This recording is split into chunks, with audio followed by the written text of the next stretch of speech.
श्री परमात्मने नमः। यथार्थ गीता, श्रीमद् भगवद गीता, अथ तृतीयो अध्यायः। अर्जुन उवाच।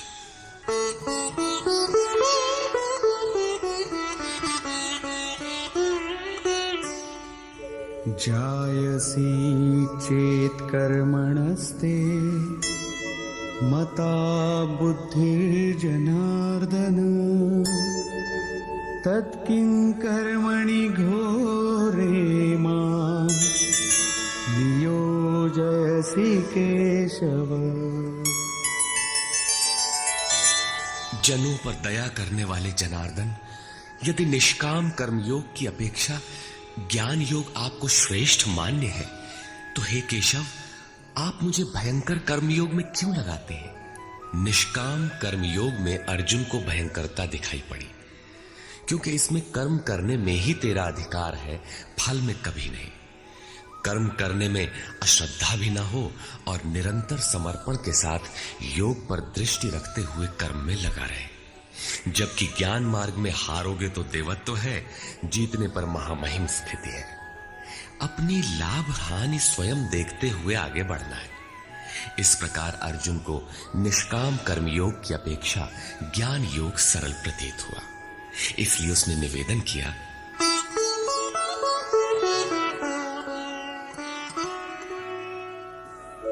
व्यामिश्रेणेव वाक्येन बुद्धिं मोहयसीव मे तदेकं वद निश्चित्य येन श्रेयोऽहमाप्नुयाम्। आप इन मिले हुए से वचनों से मेरी बुद्धि मोहित सी करते हैं। आप तो मेरी बुद्धि का मोह दूर करने में प्रवृत्त हुए हैं, अतः इनमें से एक निश्चय करके कहिए जिससे मैं श्रेय परम कल्याण मोक्ष को प्राप्त हो जाऊं। इस पर श्री कृष्ण ने कहा, श्री भगवान उवाच।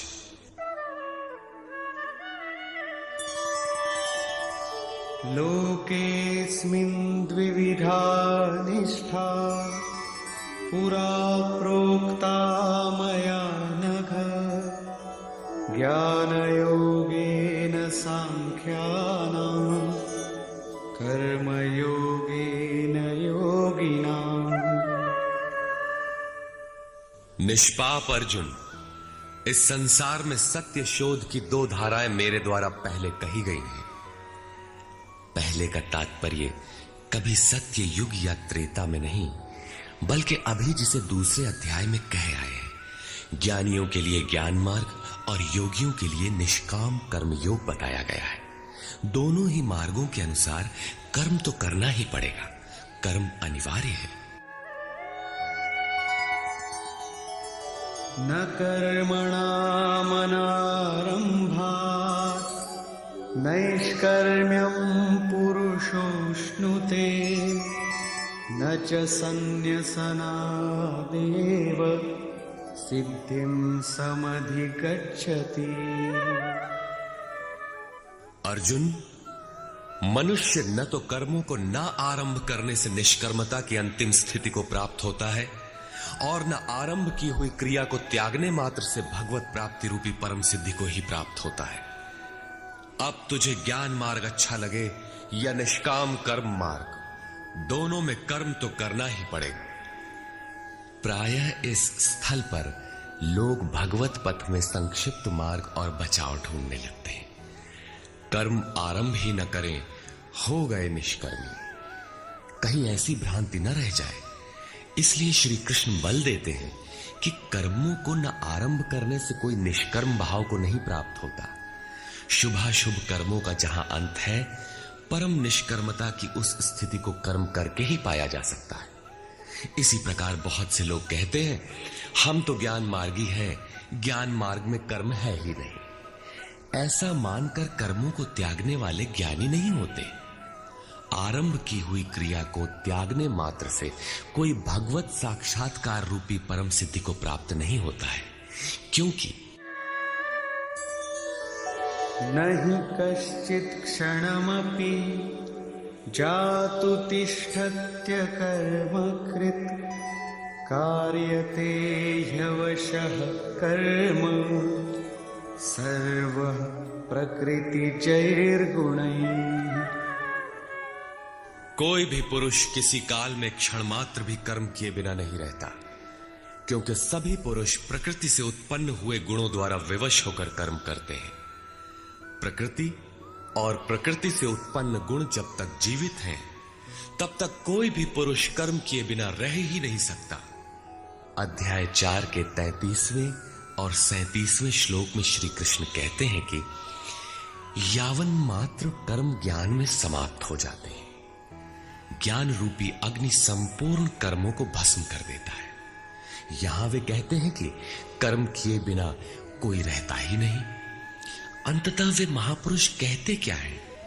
उनका आशय है कि यज्ञ करते करते तीनों गुणों से अतीत हो जाने पर मन के विलय और साक्षात्कार के साथ यज्ञ का परिणाम निकल जाने पर कर्म शेष हो जाते हैं। उस निर्धारित क्रिया की पूर्णता से पहले कर्म मिटते नहीं, प्रकृति पिंड नहीं छोड़ती।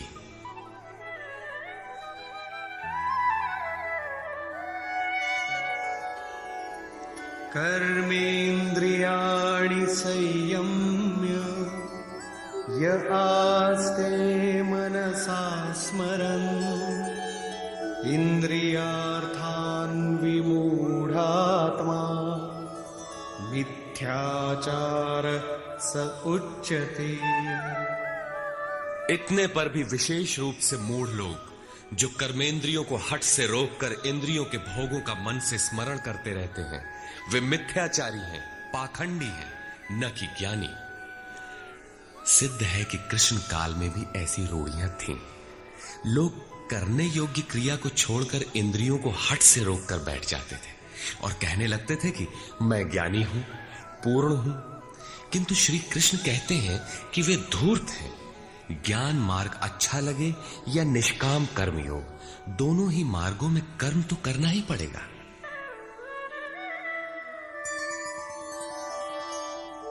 यस्त्विन्द्रियाणि मनसा नियम्यारभतेऽर्जुन कर्मेन्द्रियैः कर्मयोगम् असक्तः स विशिष्यते। अर्जुन, जो पुरुष मन से इंद्रियों को वश में करके जब मन में भी वासनाओं का स्फुरण न हो, सर्वथा अनासक्त हुआ कर्मेंद्रियों से कर्मयोग का आचरण करता है, वो श्रेष्ठ है। ठीक है, समझ में आया कि कर्म का आचरण करें, किंतु ये प्रश्न खड़ा होता है कि कौन सा कर्म करें। इस पर कहते हैं नियतं कुरु कर्म त्वं कर्मजायो ह्यकर्मणः शरीरयात्रापि च ते न प्रसिद्ध्येद कर्मणः। अर्जुन, तू निर्धारित किए हुए कर्म को कर, अर्थात कर्म तो बहुत से हैं, उनमें से कोई एक चुना हुआ है, उसी नियत कर्म को कर। कर्म न करने की अपेक्षा कर्म करना ही श्रेष्ठ है, इसलिए कि करते रहोगे, थोड़ी भी दूरी तय कर लोगे तो जैसा पीछे बता आए हैं, महान जन्म मरण के भय से उद्धार करने वाला है, इसलिए श्रेष्ठ है। कर्म न करने से तेरी शरीर यात्रा भी सिद्ध नहीं होगी। शरीर यात्रा का अर्थ लोग कहते हैं शरीर निर्वाह। कैसा शरीर निर्वाह? क्या आप शरीर हैं? ये पुरुष जन्म जन्मांतर से, युग युगांतरों से शरीर की यात्रा ही तो करता चला आ रहा है। जैसे वस्त्र जीर्ण हुआ तो दूसरा तीसरा धारण किया, इसी प्रकार कीट पतंग से लेकर मानव तक, ब्रह्मा से लेकर यावन मात्र जगत परिवर्तनशील है। ऊपर नीचे योनियों में बराबर ये जीव शरीरों की ही तो यात्रा कर रहा है। कर्म कोई ऐसी वस्तु है जो इस यात्रा को सिद्ध कर देती है, पूर्ण कर देती है। मान ले एक भी जन्म लेना पड़ा तो यात्रा तो जारी है, अभी तो पथिक चल ही रहा है। वो दूसरे शरीरों की यात्रा कर रहा है। यात्रा पूर्ण तब होती है जब गंतव्य आ जाए। परमात्मा में स्थिति के अनंतर इस आत्मा को शरीरों की यात्रा नहीं करनी पड़ती, अर्थात शरीर त्याग और शरीर धारण वाला क्रम समाप्त हो जाता है। अतः कर्म कोई ऐसी वस्तु है कि इस पुरुष को पुनः शरीरों की यात्रा नहीं करनी पड़ती। मोक्ष से शुभात। अर्जुन, इस कर्म को करके तू संसार बंधन अशुभ से छूट जाएगा। कर्म कोई ऐसी वस्तु है जो संसार बंधन से मुक्ति दिलाती है।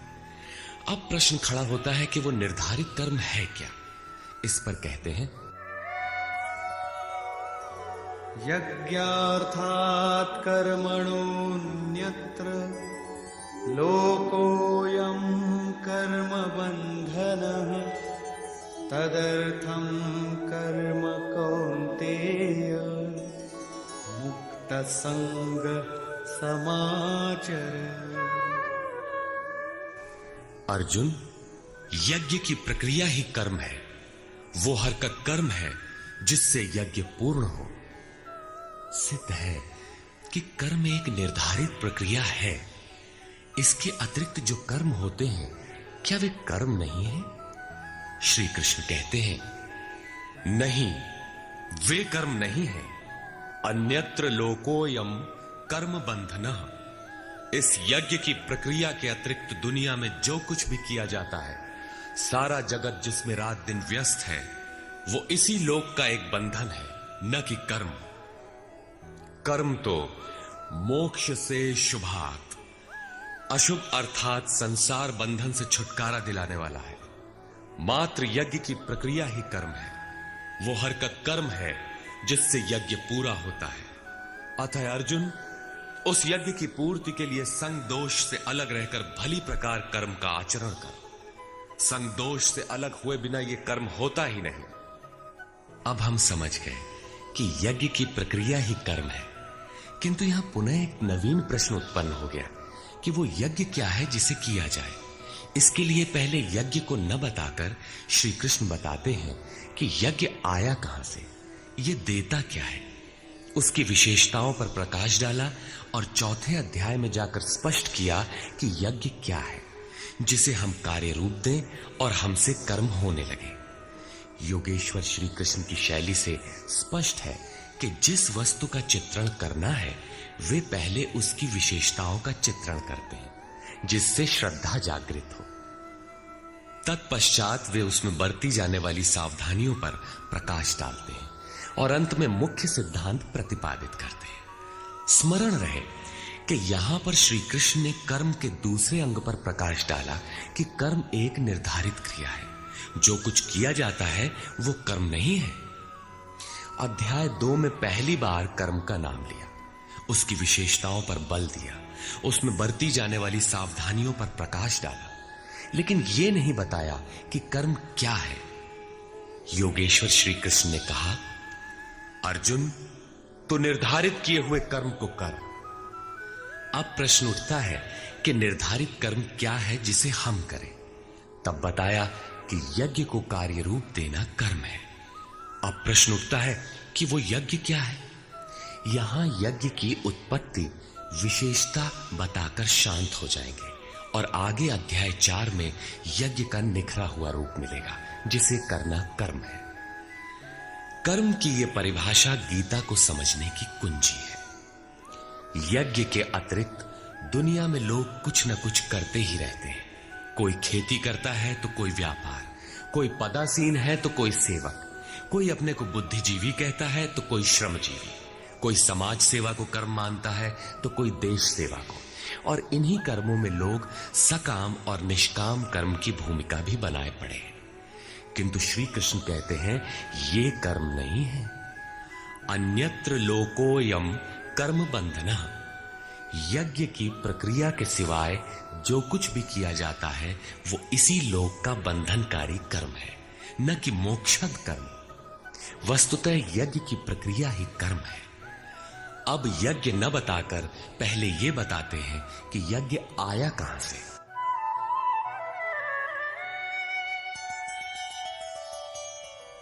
सह यज्ञाः प्रजा सृष्ट्वा पुरोवाच प्रजापतिः अनेन प्रसविष्यध्वम् एषवोस्त्विष्टकामधुक्।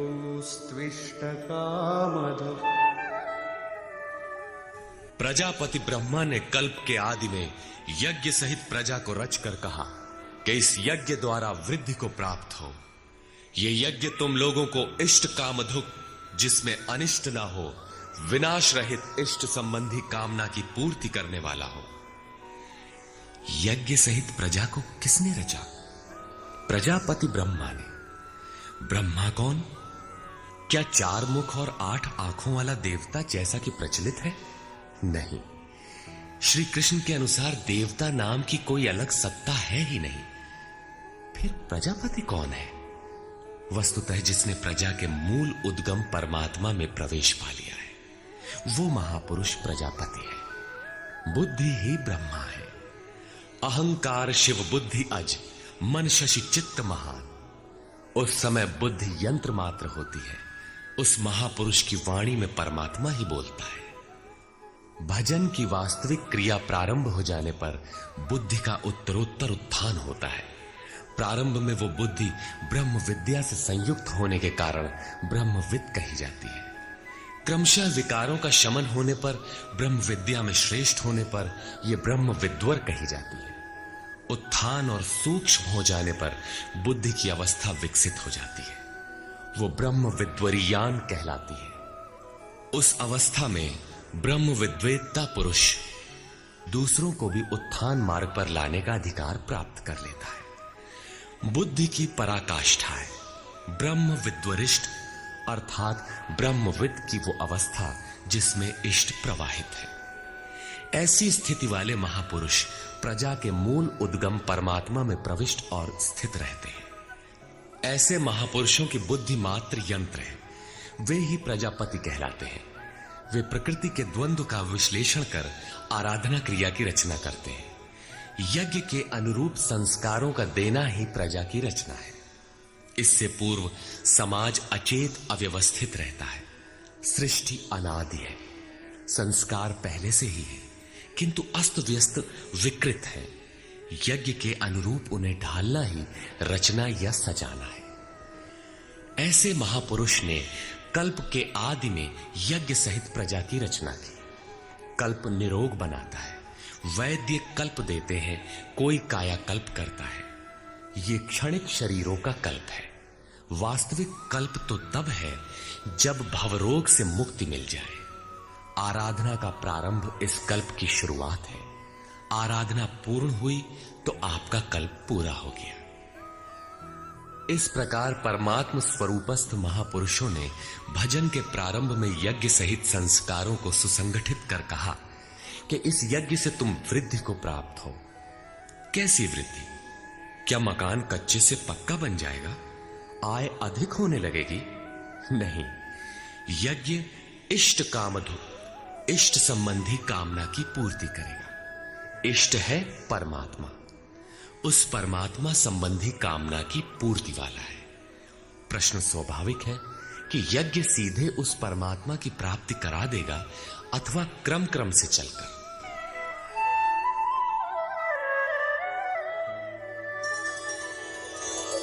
देवान् भावयतानेन ते देवा भावयन्तु वः परस्परं भावयन्तः श्रेयः परमवाप्स्यथ। इस यज्ञ द्वारा देवताओं की उन्नति करो, अर्थात दैवी संपत्ति की वृद्धि करो। वे देवता लोग तुम लोगों की उन्नति करेंगे। इस प्रकार आपस में वृद्धि करते हुए परम श्रेय, जिसके बाद कुछ भी पाना शेष न रहे, ऐसे परम कल्याण को प्राप्त हो जाओ। ज्यों-ज्यों हम यज्ञ में प्रवेश करेंगे, आगे यज्ञ का अर्थ होगा आराधना की विधि। त्यों-त्यों हृदय देश में दैवी संपद अर्जित होती चली जाएगी। परम देव एकमात्र परमात्मा है। उस परम देव में प्रवेश दिला देने वाली जो संपद है, अंतःकरण की जो सजातीय प्रवृत्ति है उसी को दैवी संपत्ति कहते हैं। वो परम देव को संभव करती है, इसलिए दैवी संपत्ति कही जाती है, न कि बाहरी देवता जैसा लोग कल्पना कर लेते हैं। योगेश्वर श्री कृष्ण के शब्दों में उनका कोई अस्तित्व नहीं है। आगे कहते हैं,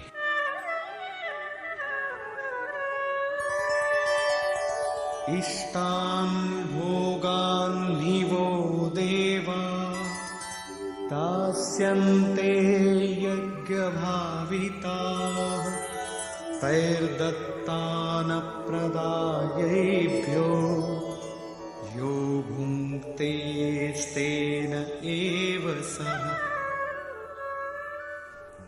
यज्ञ द्वारा संवर्धित देवता दैवी संपत्ति आपको इष्टान भोगान ही दास्यन्ते, इष्ट अर्थात आराध्य संबंधी भोगों को देंगे, अन्य कुछ नहीं। तैः दत्तान, वे ही एकमात्र देने वाले हैं। इष्ट को पाने का अन्य कोई विकल्प नहीं है। इन दैवी गुणों को बिना बढ़ाए जो इस स्थिति का भोग करता है वो निश्चय ही चोर है। जब उनसे पाया ही नहीं तो भोगेगा क्या? किंतु कहता अवश्य है कि हम तो तत्वदर्शी हैं। वो निश्चय ही चोर है, न कि प्राप्ति वाला। किंतु पाने वाले क्या पाते हैं? यज्ञशिष्टाशिनः सन्तो मुच्यन्ते सर्वकिल्बिषैः भुञ्जते ते त्वघं पापा ये पचन्त्यात्मकारणात्।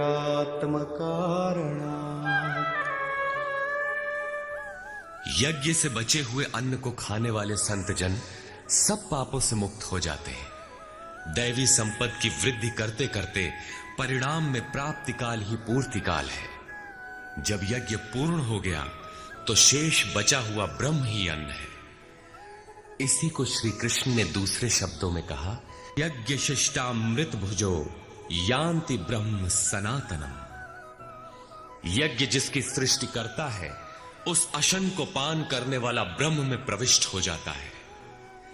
यहां वे कहते हैं कि यज्ञ से शेष बचे हुए अशन को, ब्रह्म पीयूष को पान करने वाला सब पापों से छुटकारा पा जाता है। संत जन तो छूट जाते हैं, किंतु पापी लोग मोह के माध्यम से उत्पन्न शरीरों के लिए पचते हैं। वे पाप खाते हैं। उन्होंने भजन भी किया, आराधना को समझा, अग्रसर भी हुए, किंतु बदले में एक मीठी सी चाह पैदा हो गई कि आत्म कारणात् शरीर के लिए और शरीर के संबंधों को लेकर कुछ मिले। उसे मिल तो जाएगा, किंतु उतने भोग के पश्चात वो अपने को वहीं खड़ा पाएगा जहां से चलना प्रारंभ किया था। इससे बड़ी क्षति क्या होगी? जब शरीर ही नश्वर है तो इसके सुख भोग कब तक साथ देंगे? वे आराधना तो करते हैं, किंतु बदले में पाप ही खाते हैं। पलट सुधाते सठ विष लेहि, वो नष्ट तो नहीं होगा, किंतु आगे नहीं बढ़ेगा। इसीलिए श्री कृष्ण निष्काम भाव से कर्म भजन करने पर बल देते हैं। अभी तक श्री कृष्ण ने बताया कि यज्ञ परम श्रेय देता है और उसकी रचना महापुरुषों द्वारा होती है, किंतु वे महापुरुष प्रजा की रचना में क्यों प्रवृत्त होते हैं? इस पर कहते हैं,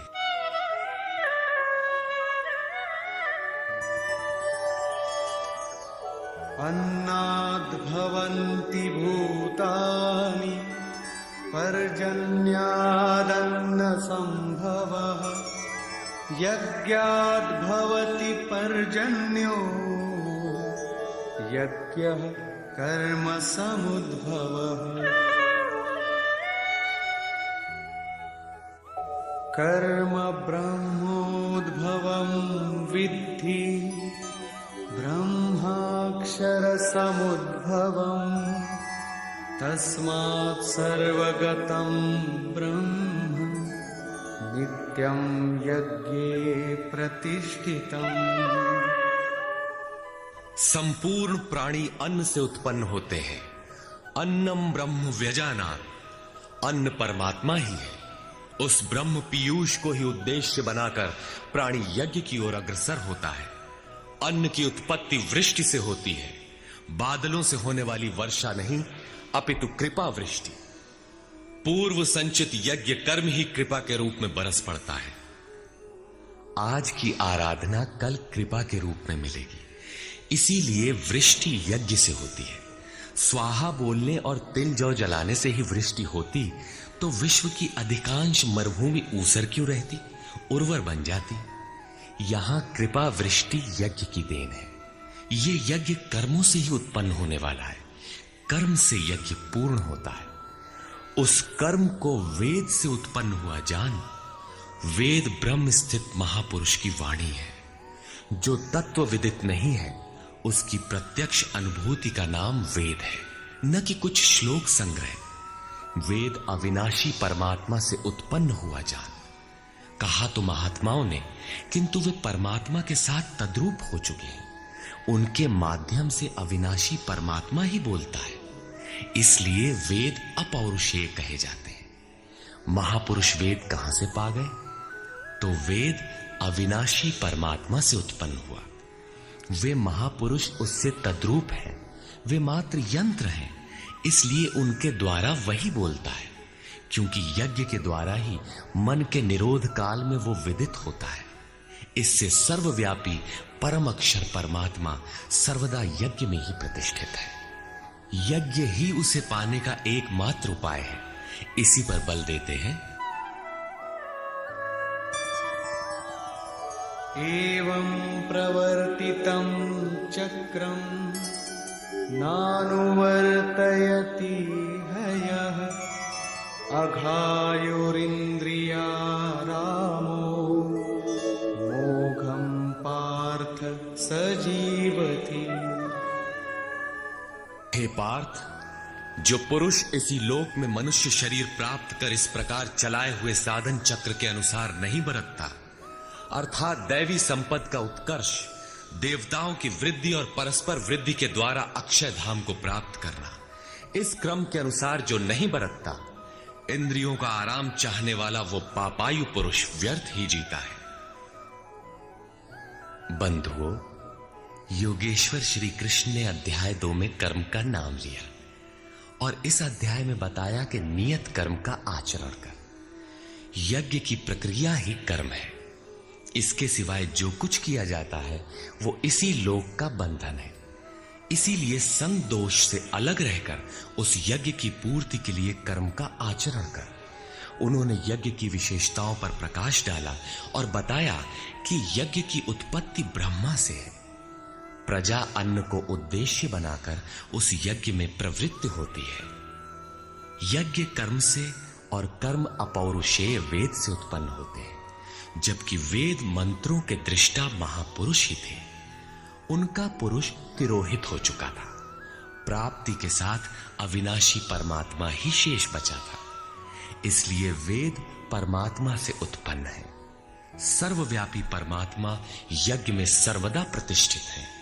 इस साधन चक्र के अनुसार जो नहीं बरतता वो पापायु पुरुष इंद्रियों का सुख चाहने वाला है, व्यर्थ ही जीता है।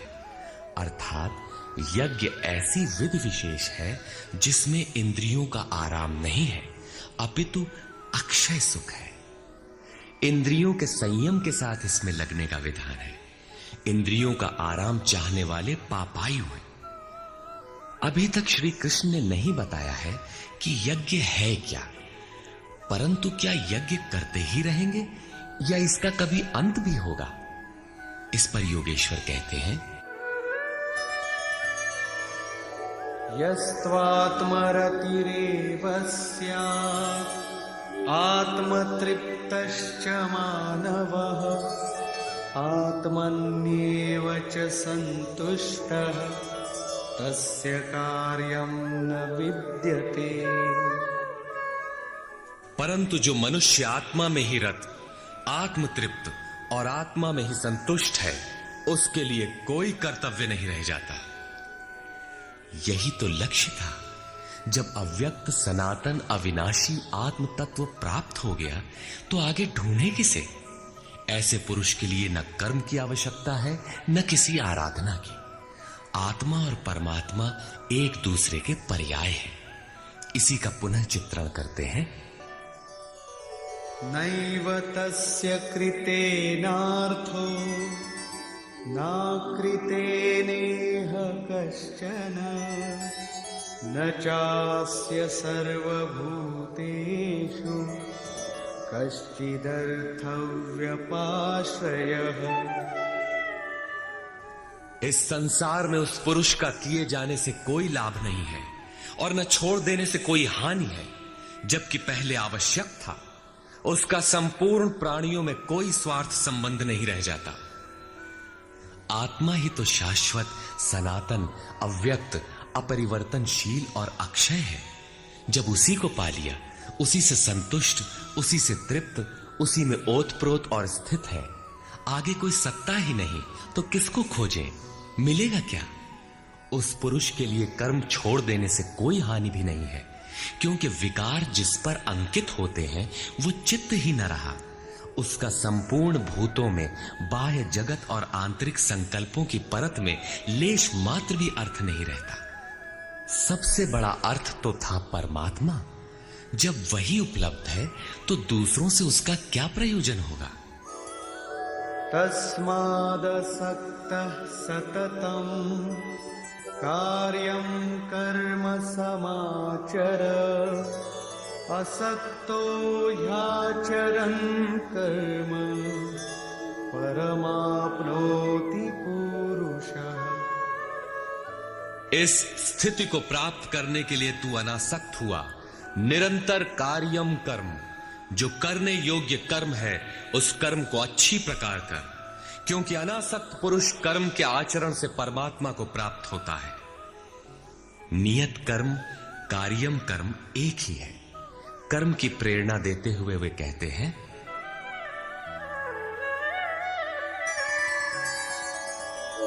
कर्मणैव हि संसिद्धिम् आस्थिता जनकादयः लोकसंग्रहमेवापि सम्पश्यन् कर्तुमर्हसि।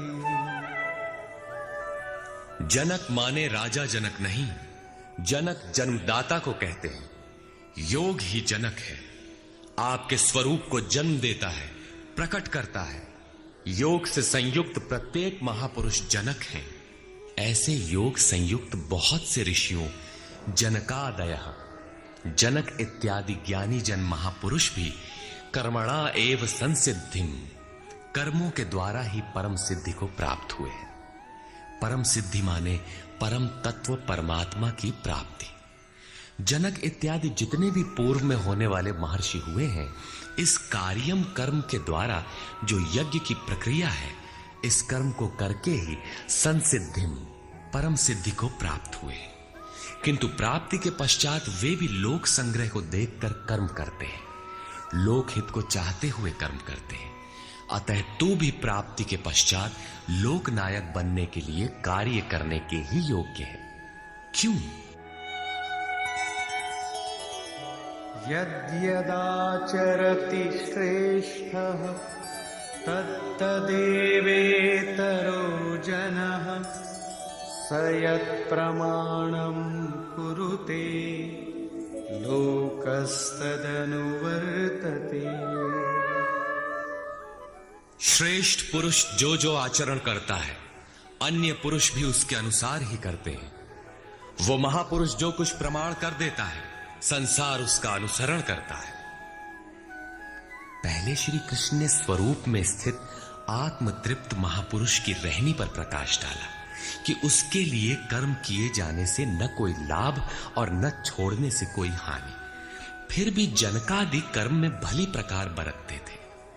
वहां उन महापुरुषों से श्री कृष्ण धीरे से अपनी तुलना कर देते हैं कि मैं भी एक महापुरुष हूं। न मे पार्थास्ति कर्तव्यम् त्रिषु लोकेषु किंचन नानवाप्तमवाप्तव्यम् वर्त एव च कर्मणि। हे पार्थ, मुझे तीनों लोकों में कोई कर्तव्य नहीं है। पीछे कह आए हैं कि उस महापुरुष का समस्त भूतों में कोई कर्तव्य नहीं है। यहां कहते हैं तीनों लोकों में मुझे कुछ भी कर्तव्य शेष नहीं है तथा किंचन मात्र प्राप्त होने योग्य वस्तु अप्राप्त नहीं है, तब भी मैं कर्म में भली प्रकार बरतता हूं। क्यों? यदि हम न वर्तेयम जातु कर्मण्यतन्द्रितः मम वर्तमानुवर्तन्ते मनुष्याः पार्थ सर्वशः। क्योंकि यदि मैं सावधान होकर कदाचित कर्म में न बरतूं तो मनुष्य मेरे बर्ताव के अनुसार बरतने लग जाएंगे।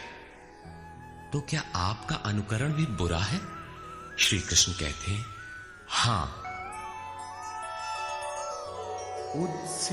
उत्सीदेयुरिमे लोका न कुर्यां कर्म चेदहम् शंकरस्य च कर्ता स्याम् उपहन्यामिमाः प्रजाः।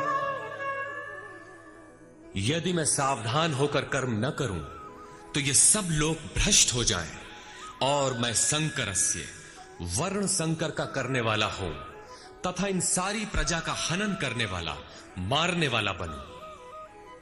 स्वरूप में स्थित महापुरुष सतर्क रहकर यदि आराधना क्रम में न लगे रहें तो समाज उनकी नकल करके भ्रष्ट हो जाएगा। महापुरुष ने तो आराधना पूर्ण करके परम नैष्कर्म्य की स्थिति को पाया है। वे न करें तो उनके लिए कोई हानि नहीं है, किंतु समाज ने तो अभी आराधना आरंभ ही नहीं की। पीछे वालों के मार्गदर्शन के लिए ही महापुरुष कर्म करते हैं। मैं भी करता हूं। अर्थात श्री कृष्ण एक महापुरुष थे, न कि बैकुंठ से आए हुए कोई विशेष भगवान। उन्होंने कहा कि महापुरुष लोक संग्रह के लिए कर्म करता है, मैं भी करता हूं। यदि न करूं तो लोगों का पतन हो जाए, सभी कर्म छोड़ बैठेंगे। मन बड़ा चंचल है, ये सब कुछ चाहता है, केवल भजन नहीं चाहता। यदि स्वरूपस्थ महापुरुष कर्म न करें तो देखा देखी पीछे वाले भी तुरंत कर्म छोड़ देंगे। उन्हें बहाना मिल जाए कि ये भजन नहीं करते, पान खाते हैं, इत्र लगाते हैं, सामान्य बातें करते हैं, फिर भी महापुरुष कहलाते हैं। ऐसा सोचकर वे भी आराधना से हट जाते हैं, पतित हो जाते हैं। श्री कृष्ण कहते हैं कि यदि मैं कर्म न करूं तो सब भ्रष्ट हो जाए और मैं वर्ण संकर का कर्ता बनूं। स्त्रियों के दूषित होने से वर्ण संकर तो देखा सुना जाता है। अर्जुन भी इसी के भय से विकल था कि स्त्रियां दूषित होंगी तो वर्ण संकर पैदा होंगे। किंतु श्री कृष्ण कहते हैं यदि मैं सावधान होकर आराधना में लगा न रहूं तो वर्ण संकर का कर्ता हूं। वस्तुतः आत्मा का शुद्ध वर्ण है परमात्मा। अपने शाश्वत स्वरूप के पथ से भटक जाना वर्ण संकरता है। यदि स्वरूपस्थ महापुरुष क्रिया में नहीं बरतता तो लोग उनके अनुकरण में क्रिया रहित हो जाएंगे, आत्म पथ से भटक जाएंगे, वर्ण संकर हो जाएंगे, वे प्रकृति में खो जाएंगे। स्त्रियों का सतीत्व एवं नस्ल की शुद्धता एक सामाजिक व्यवस्था है, अधिकारों का प्रश्न है, समाज के लिए उसकी उपयोगिता भी है। किंतु माता पिता की भूलों का संतान की साधना पर कोई प्रभाव नहीं पड़ता। आपन करनी पार उतरनी। हनुमान, व्यास, वशिष्ठ, नारद, शुकदेव, कबीर, ईसा इत्यादि अच्छे महापुरुष हुए, जबकि सामाजिक कुलीनता से इनका संपर्क नहीं है।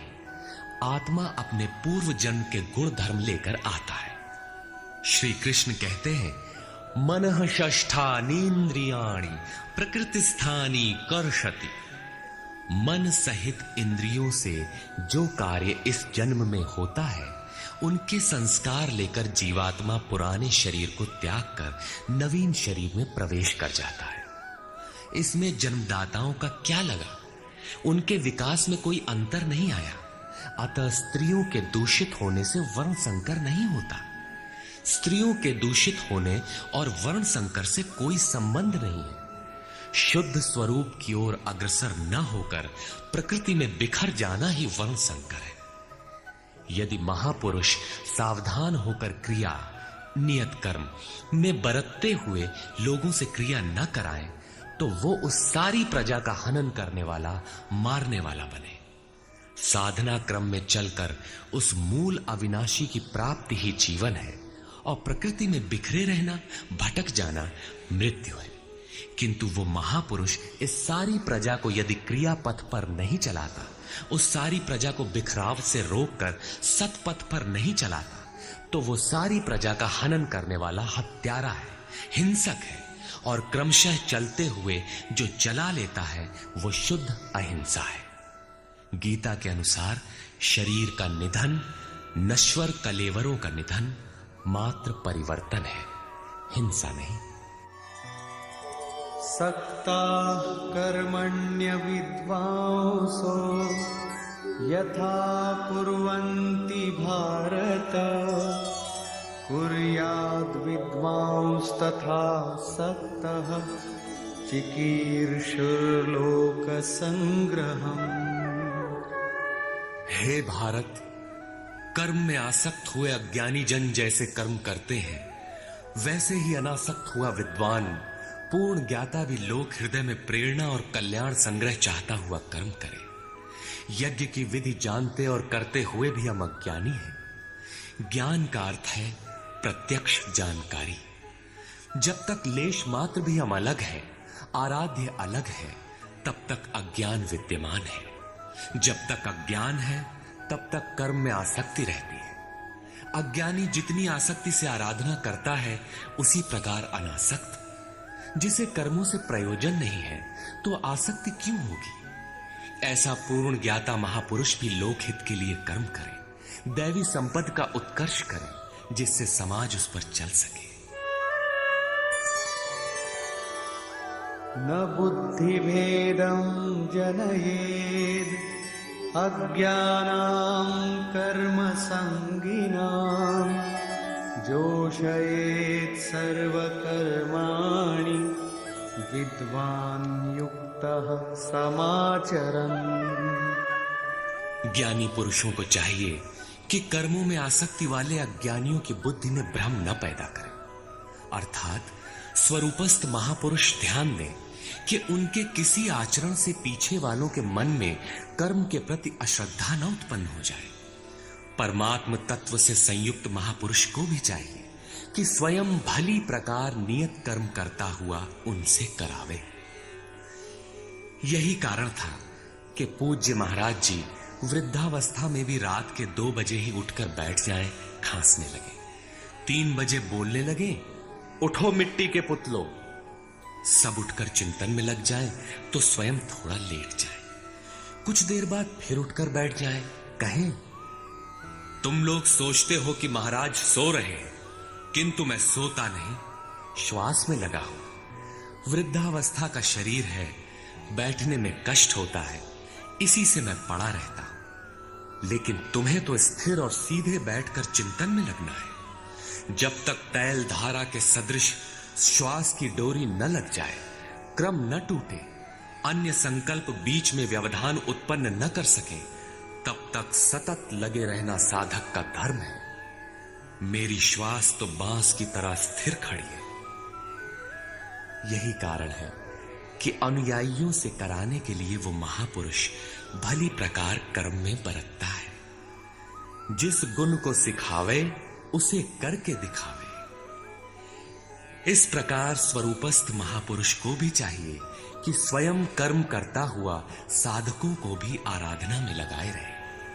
साधक भी श्रद्धा पूर्वक आराधना में लगे, किंतु चाहे ज्ञान योगी हो अथवा समर्पण भाव वाला निष्काम कर्म योगी हो, साधक में साधना का अहंकार नहीं आना चाहिए।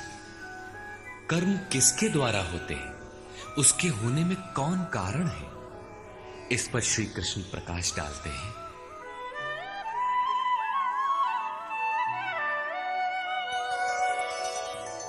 प्रकृते क्रियमाणानि गुणैः कर्माणि सर्वशः अहंकार विमूढ़ात्मा कर्ताहमिति मन्यते।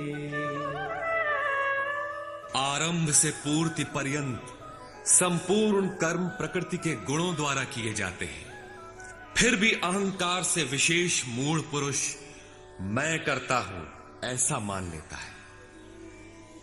ये कैसे माना जाए कि आराधना प्रकृति के गुणों द्वारा होती है?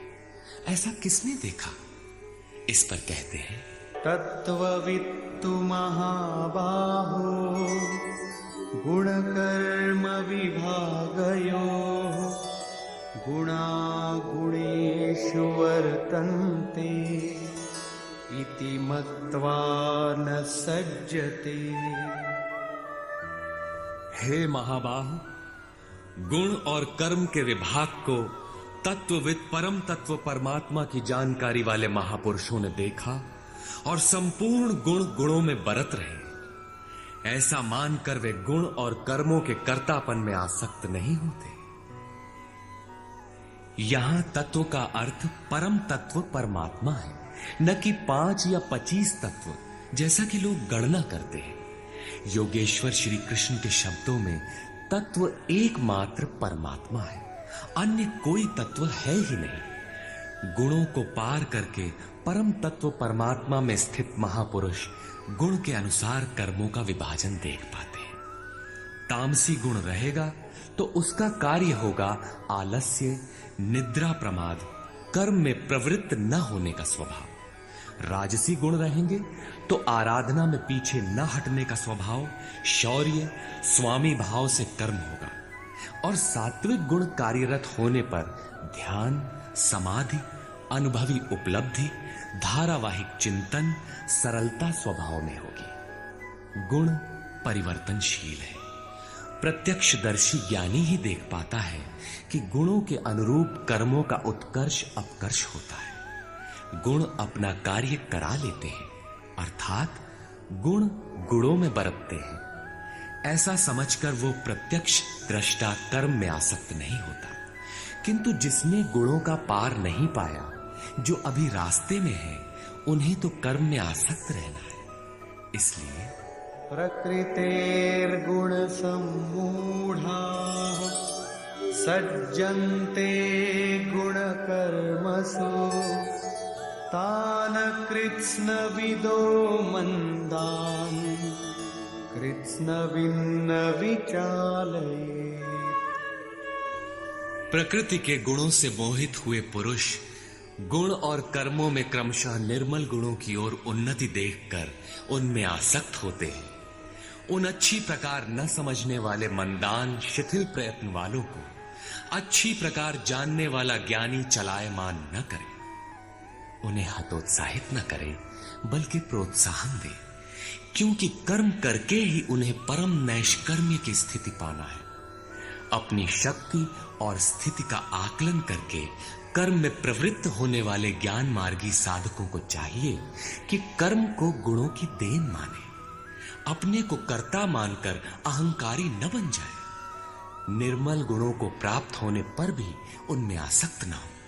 किंतु निष्काम कर्मयोगी को कर्म और गुणों के विश्लेषण में समय देने की कोई आवश्यकता नहीं है। उसे तो बस समर्पण के साथ कर्म करते जाना है। कौन गुण आ जा रहा है, ये देखना इष्ट की जिम्मेदारी हो जाती है। गुणों का परिवर्तन और क्रम क्रम से उत्थान वो इष्ट की ही देन मानता है और कर्म होने को भी उन्हीं की देन मानता है।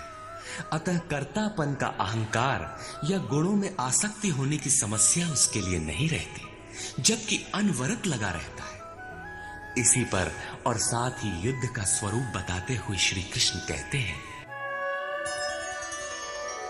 मयि सर्वाणि कर्माणि सन्न्यस्याध्यात्मचेतसा निराशीर्निर्ममो भूत्वा युध्यस्व विगतज्वरः। इसलिए अर्जुन, तू अध्यात्म चेतसा अंतरात्मा में चित्त का निरोध करके ध्यानस्थ होकर संपूर्ण कर्मों का मुझ में अर्पण करके आशा रहित, ममता रहित और संताप रहित होकर युद्ध कर।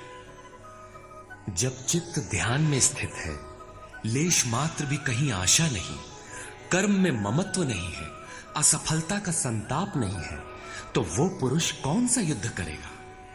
जब सब ओर से चित्त सिमटकर हृदय देश में निरुद्ध होता जा रहा है, तो वो लड़ेगा किस लिए, किससे, और वहां है कौन? वास्तव में जब आप ध्यान में प्रवेश करेंगे, तभी युद्ध का सही स्वरूप खड़ा होता है। तो काम, क्रोध, राग, द्वेष, आशा, तृष्णा इत्यादि विकारों का समूह, विजातीय प्रवृत्तियां जो कुरु कहलाती हैं, संसार में प्रवृत्ति देती ही रहती है, बाधा के रूप में भयंकर आक्रमण करती है। बस इनका पार पाना ही युद्ध है। इनको मिटाते हुए अंतरात्मा में सिमटते जाना, ध्यानस्थ होते जाना ही यथार्थ युद्ध है। इसी पर पुनः बल देते हैं। ये मे मतमिदं नित्यम् अनुतिष्ठन्ति मानवाः श्रद्धावन्तो न सूयन्तो मुच्यन्ते तेऽपि कर्मभिः। अर्जुन, जो कोई मनुष्य दोष दृष्टि से रहित होकर श्रद्धा भाव समर्पण से संयुक्त हुआ, सदा मेरे इस मत के अनुसार बरतते हैं कि युद्ध कर वे पुरुष भी संपूर्ण कर्मों से छूट जाते हैं। योगेश्वर का यह आश्वासन किसी हिंदू, मुसलमान या ईसाई के लिए नहीं, अपितु मानव मात्र के लिए है। उनका मत है कि युद्ध कर। इससे ऐसा प्रतीत होता है कि ये उपदेश युद्ध वालों के लिए था। अर्जुन के समक्ष तो सौभाग्य से विश्व युद्ध की संरचना थी। आपके सामने तो कोई युद्ध नहीं है। आप गीता के पीछे क्यों पड़े? क्योंकि कर्मों से छूटने का उपाय तो युद्ध करने वालों के लिए है, किंतु ऐसा कुछ नहीं है। वस्तुतः ये अंतर्देश की लड़ाई है। क्षेत्र और क्षेत्रज्ञ का, विद्या और अविद्या का, धर्म क्षेत्र और कुरुक्षेत्र का संघर्ष है। आप ज्यों-ज्यों ध्यान में चित्त का निरोध करेंगे, विजातीय प्रवृत्ति बाधा के रूप में प्रत्यक्ष होती है, भयंकर आक्रमण करती है। उसका शमन करते हुए चित्त का निरोध करते जाना ही युद्ध है। जो दोष दृष्टि से रहित होकर श्रद्धा के साथ इस युद्ध में लगता है, वो कर्मों के बंधन से, आवागमन से भली प्रकार छुटकारा पा जाता है। जो इस युद्ध में प्रवृत्त नहीं होता, उसकी क्या गति होती है? इस पर कहते हैं, ये त्वेतदभ्यसूयन्तो नानुतिष्ठन्ति मे मतम् सर्वज्ञानविमूढांस्तान् विद्धि नष्टान चेतसः। जो दोष दृष्टि वाले अचेतसः, मोह निशा में अचेत लोग मेरे इस मत के अनुसार नहीं बरतते, अर्थात ध्यानस्थ होकर आशा, ममता, संताप रहित होकर समर्पण के साथ युद्ध नहीं करते। सर्वज्ञान विमूढ़ान, ज्ञान पथ में सर्वथा मोहित उन लोगों को तू कल्याण से भ्रष्ट हुआ ही जान। जब यही सही है तो लोग करते क्यों नहीं? इस पर कहते हैं, सदृशं चेष्टते स्वस्याः प्रकृतेर्ज्ञानवानपि प्रकृतिं यान्ति भूतानि निग्रह किं करिष्यति। सभी प्राणी अपनी प्रकृति को प्राप्त होते हैं, अपने स्वभाव से परवश होकर कर्म में भाग लेते हैं। प्रत्यक्षदर्शी ज्ञानी भी अपनी प्रकृति के अनुसार चेष्टा करता है। प्राणी अपने कर्मों में बरतते हैं और ज्ञानी अपने स्वरूप में। जैसा जिसकी प्रकृति का दबाव है, वैसा ही कार्य करता है। यह स्वयं सिद्ध है। इसमें निराकरण कोई क्या करेगा? यही कारण है कि सभी लोग मेरे मत के अनुसार कर्म में प्रवृत्त नहीं हो पाते। वे आशा, ममता, संताप का, दूसरे शब्दों में राग द्वेष का त्याग नहीं कर पाते, जिससे कर्म का सम्यक आचरण नहीं हो पाता। इसी को और स्पष्ट करते हैं और दूसरा कारण बताते हैं। इन्द्रियस्येन्द्रियस्यार्थे रागद्वेषौ व्यवस्थितौ तयोर्न वशमागच्छेत् तौ ह्यस्य परिपन्थिनौ।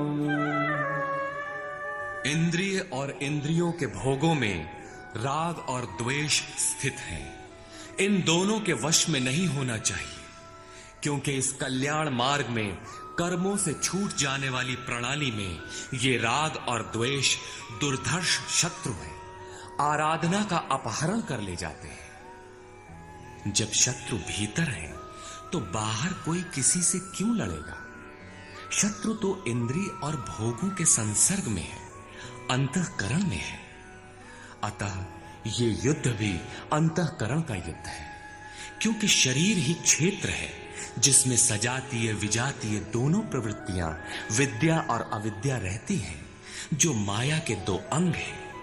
इन्हीं प्रवृत्तियों का पार पाना, सजातीय प्रवृत्ति को साध कर विजातीय का अंत करना युद्ध है। विजातीय समाप्त होने पर सजातीय का उपयोग समाप्त हो जाता है।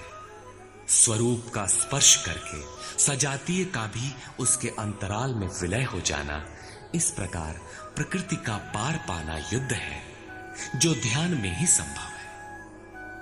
राग द्वेष के शमन में समय लगता है, इसलिए बहुत से साधक क्रिया को छोड़कर सहसा महापुरुष की नकल करने लग जाते हैं।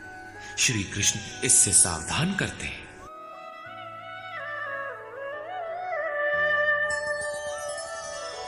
श्रेयान् स्वधर्मो विगुणः परधर्मात् स्वनुष्ठिता स्वधर्मे निधनं श्रेयः परधर्मो भयावह। अच्छी प्रकार आचरण किए हुए दूसरे के धर्म से गुण रहित भी अपना धर्म अधिक उत्तम है। स्वभाव से उत्पन्न कर्म में प्रवृत्त होने की क्षमता स्वधर्म है, अतः स्वधर्माचरण में मरना भी परम कल्याणकारक है। अपनी क्षमता के अनुसार कर्म में प्रवृत्त होने से साधक एक न एक दिन पार पा जाता है। जहां से साधन छूटेगा, शरीर मिलने पर वहीं से पुनः प्रारंभ होगा। आत्मा तो मरता नहीं। शरीर अर्थात वस्त्र बदलने से आपके बुद्धि विचार बदल तो नहीं जाते। आगे वालों की तरह स्वांग बनाने से साधक भय को प्राप्त होगा। भय प्रकृति में होता है, परमात्मा में नहीं। प्रकृति का आवरण और घना हो उठेगा। स्वधर्म क्या है? अध्याय 2 में श्री कृष्ण ने स्वधर्म का नाम लिया था कि स्वधर्म को भी देखकर तू युद्ध करने योग्य है। क्षत्रिय के लिए इससे बढ़कर कल्याणकारी मार्ग नहीं है। स्वधर्म में अर्जुन क्षत्रिय पाया जाता है। संकेत किया कि अर्जुन, जो ब्राह्मण है, वेदों का उपदेश उनके लिए क्षुद्र जलाशय के तुल्य है। तू वेदों से ऊपर उठ और ब्राह्मण बन, अर्थात स्वधर्म में परिवर्तन संभव है। वहां पुनः कहा कि राग द्वेष के वश में न हो, इन्हें काट, स्वधर्म श्रेयस्कर है। इनका यह आशय नहीं है कि अर्जुन किसी ब्राह्मण की नकल करके उस जैसी वेशभूषा बना ले। एक ही कर्म पथ को महापुरुष ने 4 श्रेणियों में बांट दिया: निकृष्ट, मध्यम, उत्तम, अति उत्तम। इन श्रेणी के साधकों को क्रमशः शूद्र, वैश्य, क्षत्रिय और ब्राह्मण की संज्ञा दी। शूद्र वाली क्षमता से कर्म का आरंभ होता है और साधना क्रम में वही साधक ब्राह्मण बन सकता है। इससे भी आगे जब वो परमात्मा में प्रवेश पा जाता है तो न ब्राह्मणो न क्षत्रियः न वैश्यो न शूद्रः चिदानंद रूपः शिवः केवलोहम। वो वर्णों से ऊपर हो जाता है। यही श्री कृष्ण भी कहते हैं कि चातुर्वर्ण्यम मया सृष्टम, 4 वर्णों की रचना मैंने की। तो क्या जन्म के आधार पर मनुष्यों को बांटा? नहीं, गुण कर्म विभागशः, गुणों के आधार पर कर्म बांटा गया। कौन सा कर्म? क्या सांसारिक कर्म? श्री कृष्ण कहते हैं नहीं, नियत कर्म। नियत कर्म क्या है? वो है यज्ञ की प्रक्रिया, जिसमें होता है श्वास में प्रश्वास का हवन, प्रश्वास का श्वास में हवन, इंद्रिय संयम इत्यादि, जिसका शुद्ध अर्थ है योग साधना, आराधना। इस आराधना कर्म को ही 4 श्रेणियों में बांटा गया। जैसी क्षमता वाला पुरुष हो उसे उसी श्रेणी से प्रारंभ करना चाहिए। यही सबका अपना अपना स्वधर्म है। यदि वो आगे वालों की नकल करेगा तो भय को प्राप्त होगा। सर्वथा नष्ट तो नहीं होगा, क्योंकि इसमें बीज का नाश तो नहीं होता। हां, वो प्रकृति के दबाव से भयाक्रांत दीनहीन अवश्य हो जाएगा। शिशु कक्षा का विद्यार्थी स्नातक कक्षा में बैठने लगे तो स्नातक क्या बनेगा? वो प्रारंभिक वर्णमाला से भी वंचित रह जाएगा। अर्जुन प्रश्न रखता है कि मनुष्य स्वधर्म का आचरण क्यों नहीं कर पाता? अर्जुन उवाच, अथ केन प्रयुक्तोऽयं पापं चरति पूरुषः अनिच्छन्नपि वार्ष्णेय बलादिव नियोजितः। हे कृष्ण, फिर ये पुरुष बरबस घसीट कर लगाए हुए के सदृश न चाहता हुआ भी किसकी प्रेरणा से पाप का आचरण करता है? आपके मत के अनुसार क्यों नहीं चल पाता? इस पर योगेश्वर श्री कृष्ण कहते हैं, श्री भगवान उवाच, काम एष क्रोध एष रजो गुण समुद्भवः महाशनो महापाप्मा विद्येनमिह वैरिणम्। अर्जुन, रजोगुण से उत्पन्न ये काम और ये क्रोध अग्नि के समान भोग भोगने से कभी न तृप्त होने वाले बड़े पापी हैं। काम क्रोध राग द्वेष के ही पूरक है। अभी मैंने जिसकी चर्चा की थी, इस विषय में तू इनको ही शत्रु जान। अब इनका प्रभाव बताते हैं।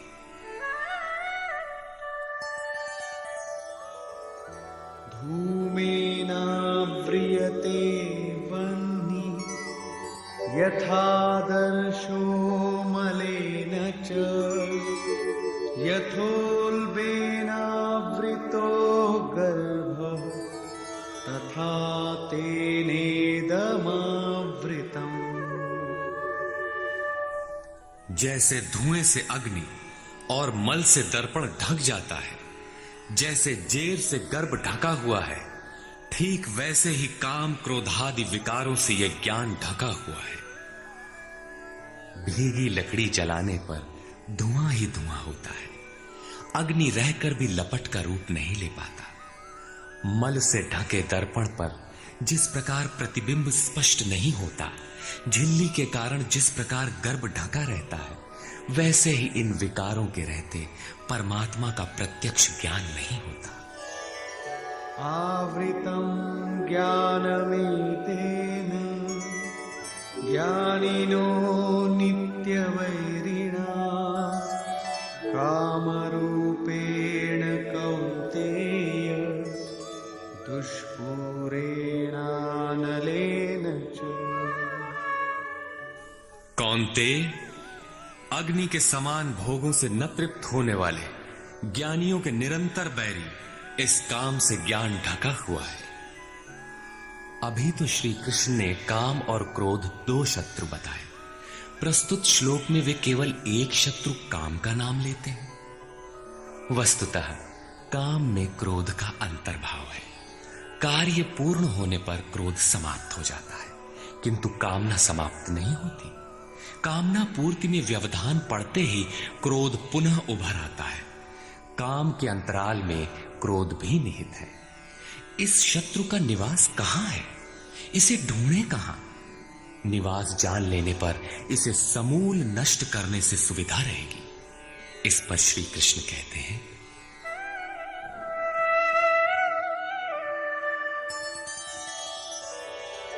इंद्रियाणि मनो बुद्धि अस्याधिष्ठानमुच्यते एतैर्विमोहयत्येष ज्ञानमावृत्य देहिनम्। इंद्रियां, मन और बुद्धि इसके वास स्थान कहे जाते हैं।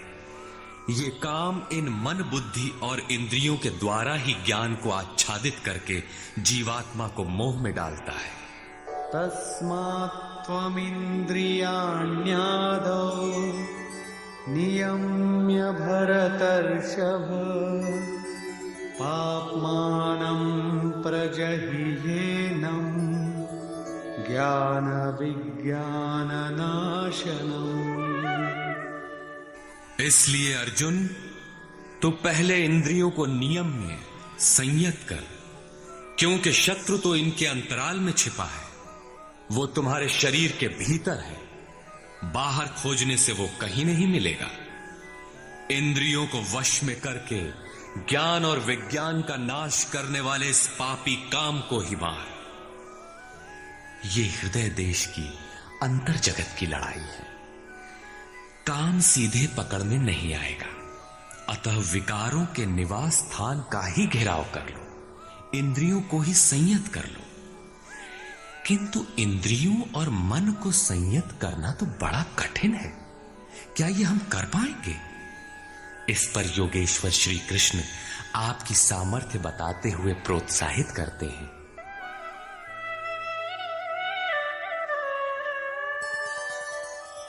इंद्रियाणि पराण्याहुः इंद्रियेभ्यः परं मनः मनसस्तु परा बुद्धिः यो बुद्धेः परतस्तु सः। अर्जुन, इस शरीर से तू इंद्रियों को परे अर्थात सूक्ष्म और बलवान जान। इंद्रियों से परे मन है, ये उनसे भी बलवान है। मन से परे बुद्धि है, और जो बुद्धि से भी अत्यंत परे है वो तुम्हारा आत्मा है, वही हो तुम। इसलिए इंद्रियों, मन और बुद्धि का निरोध करने में तुम सक्षम हो। एवं बुद्धेः परं बुद्ध्वा संस्तभ्यात्मानमात्मना जहि शत्रुं महाबाहो कामरूपं दुरासदम्। इस प्रकार बुद्धि से परे अर्थात सूक्ष्म और बलवान अपने आत्मा को जानकर, आत्म बल को समझकर, बुद्धि के द्वारा अपने मन को वश में करके अर्जुन, इस काम रूपी दुर्जय शत्रु को मार। काम एक दुर्जय शत्रु है। इंद्रियों के द्वारा ये आत्मा को मोहित करता है, तो अपनी शक्ति समझकर, आत्मा को बलवान समझकर काम रूपी शत्रु को मारना है। कहने की आवश्यकता नहीं है कि ये शत्रु आंतरिक है और युद्ध भी अंतर्देश का ही है। निष्कर्ष, बहुधा गीता प्रेमी व्याख्याताओं ने इस अध्याय को कर्मयोग का नाम दिया है, किंतु यह संगत नहीं है। दूसरे अध्याय में योगेश्वर ने कर्म का नाम लिया। उन्होंने कर्म के महत्व का प्रतिपादन कर उसमें कर्म जिज्ञासा जागृत की, और इस अध्याय में उन्होंने कर्म को परिभाषित किया कि यज्ञ की प्रक्रिया ही कर्म है। सिद्ध है कि यज्ञ कोई निर्धारित दिशा है। इसके अतिरिक्त जो कुछ भी किया जाता है वह इसी लोक का बंधन है। श्री कृष्ण जिसे कहेंगे वह कर्म मोक्ष से अशुभा, संसार बंधन से छुटकारा दिलाने वाला कर्म है। श्री कृष्ण ने यज्ञ की उत्पत्ति बताई, वह देता क्या है, उसकी विशेषताओं का चित्रण किया, यज्ञ करने पर बल दिया। उन्होंने कहा इस यज्ञ की प्रक्रिया ही कर्म है, जो नहीं करते वे पापायु आराम चाहने वाले व्यर्थ जीते हैं। पूर्व में होने वाले महर्षियों ने भी इसे करके ही परम नैष्कर्म्य सिद्धि को पाया। वे आत्मतृप्त हैं, उनके लिए कर्म की आवश्यकता नहीं है। फिर भी पीछे वालों के मार्गदर्शन के लिए वे भी कर्म में भली प्रकार लगे रहते थे। उन महापुरुषों से श्री कृष्ण ने अपनी तुलना की कि मेरा भी अब कर्म करने से कोई प्रयोजन नहीं है, किंतु मैं भी पीछे वालों के हित के लिए ही कर्म में बरतता हूं। श्री कृष्ण ने स्पष्ट अपना परिचय दिया कि वे एक योगी थे। उन्होंने कर्म में प्रवृत्त साधकों को चलायमान न करने को कहा, क्योंकि कर्म करके ही उन साधकों को स्थिति प्राप्त करनी है। यदि नहीं करेंगे तो नष्ट हो जाएंगे। इस कर्म के लिए ध्यानस्थ होकर युद्ध करना है। आंखें बंद हैं, इंद्रियों से सिमटकर चित्त का निरोध हो चला तो युद्ध कैसा। उस समय काम, क्रोध, राग, द्वेष बाधक होते हैं। इन विजातीय प्रवृत्तियों का पार पाना ही युद्ध है। आसुरी संपद कुरुक्षेत्र विजातीय प्रवृत्ति को शनैः शनैः छांटते हुए ध्यानस्थ होते जाना ही युद्ध है। वस्तुतः ध्यान में ही युद्ध है। यही इस अध्याय का सारांश है। श्रीमद् भगवत गीता के भाष्य यथार्थ गीता का 3रा अध्याय पूर्ण होता है। हरि ओम तत्सत।